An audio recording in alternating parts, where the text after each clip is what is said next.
Fueled by Deathcast. It's really a really bizarre story almost, but we're from the same county in Maryland. Neil Fallon's one of his first jobs was working for my dad in 1989, 1990 at a seafood store. Okay. My dad owned a seafood store in Gaithersburg. Small operation, maybe 4 employees, and Neil was one of them. And I was always at the store.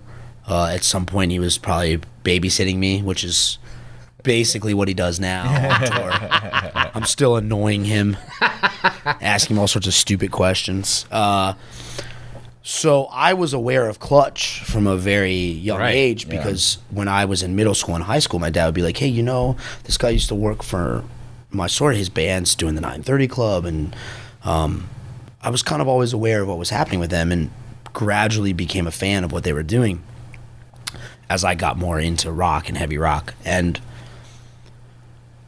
then in 2006, when the drum teacher scenario happened with Jean-Paul, it kind of all came together and was like, these guys are, when we first started hanging with those guys, they were in a van still, and they had gone from the 90s being in tour buses, etc., back to being in a van, and we were like, you know, that's the type of band we want to be. We want to be the type of band that, who gives a fuck if the money falls out from under the scenario. The most important thing is showing up and playing the show. Right. And when the whole industry collapsed, these guys were still doing it. And these guys still had 100, 500, 300, 600, 800 fans showing up to shows.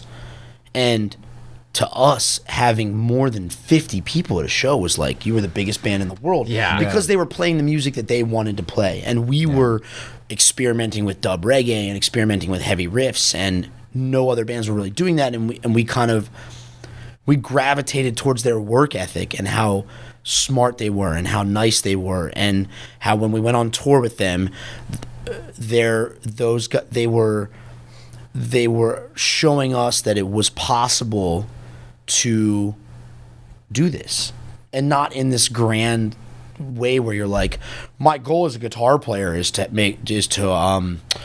have a tech set all my stuff up, and then after that, someone's going to bring me coffee at 4, and then I don't want to talk to fans after the show because I'm busy doing that.